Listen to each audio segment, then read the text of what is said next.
Hey, welcome. Today, we're going to dive into a story about research, humanity, and a really powerful idea that might just change the way you look at, well, everything. And it all kicked off with one single foundational question.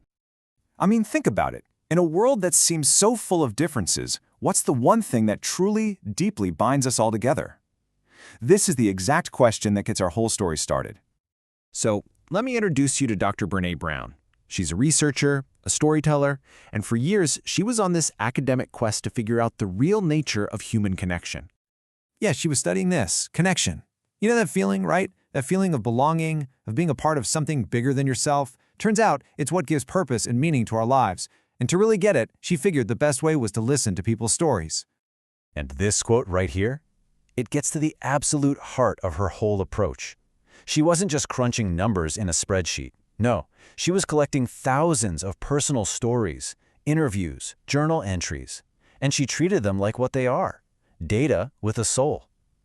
So she's gathering all this data, right? Looking for the patterns, the secret recipe that explains connection. But what she found wasn't at all what she was looking for. In fact, it kind of blew her research and her wide open. And we're not talking about a weekend project here. 6 years. For 6 years, she spent her time sifting through all the messy, beautiful, and sometimes really painful realities of people's lives. And after looking at all these stories, something really clear started to happen. A divide started to appear. The data just neatly sorted everybody into one of two very distinct camps. And here it is. This is the fundamental difference she found. It wasn't about some people having connection and others not. It all came down to belief. One group of people simply believed deep down that they were worthy of love and belonging. The other group, and I think we can all relate to this, was constantly wondering if they were good enough. You know, as a researcher, this just completely threw her for a loop. This one little variable of worthiness, it just didn't make sense.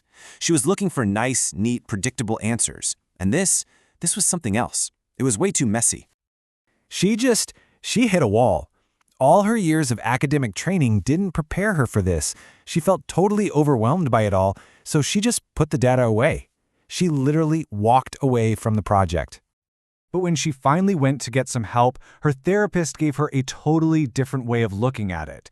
This wasn't a breakdown, it was a breakthrough. It was a spiritual awakening. It was a sign that she had to dig deeper, to lean right into the discomfort of what she was finding. And so, she did. She went back to all that data, and she looked specifically at that first group, the ones with that high sense of worthiness. And that's when she found it, the one variable that explained everything. She started calling these people the wholehearted, and what they all had in common was this: the courage to be imperfect, the compassion to be kind to themselves first and then to others, and because of that, they had real, authentic connection. It wasn't that they were better than anyone. They just lived differently. And the one thing that was the foundation for all of it, the courage, the compassion, the connection, was their absolute willingness to be vulnerable. They didn't just tolerate it, they embraced it. Now, this completely flips the script on what most of us think vulnerability is, right? It is not weakness. It's having the guts to show up and be seen when you have zero control over the outcome. It's emotional risk. It's uncertainty. It is, in fact, our most accurate way to measure courage. It's the birthplace of joy, creativity, belonging, and love. Okay, so if embracing vulnerability is the secret sauce, how do we actually do that? Because let's be real, it is not a comfortable feeling. So let's take a look at how this all plays out in our day-to-day lives. For a lot of us, maybe most of us, when that feeling of uncertainty or emotional exposure hits, our first instinct is to protect ourselves, to shut it all down. We numb our vulnerability. Maybe we do it with a couple of beers, maybe a little online shopping, or maybe we just lose ourselves for hours scrolling on our phones. But here's the catch. You can't selectively numb emotion. You can't just numb the hard feelings, like fear and shame, without also numbing the good stuff. You numb the bad, you numb the joy, the gratitude, the happiness. So the research points us down a totally different path. It's about letting ourselves be truly deeply seen. It's about loving with our whole hearts, even when there are no guarantees. It's about actively practicing gratitude and joy, especially in those moments when we're terrified of losing what we have. And maybe the hardest part, it's about believing, right here and now, that we are enough. You know, all of this, it really just boils down to one single powerful choice. The choice to show up and be seen. Even when it's terrifying. Even when we might fall flat on our face.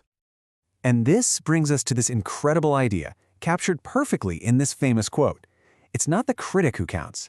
It's not the person sitting on the sidelines pointing out how the person doing the work is stumbling. No, the credit belongs to the person who is actually in the arena, daring greatly.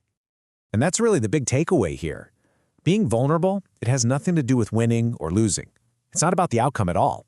It is purely about having the courage to show up and get in the arena in the first place.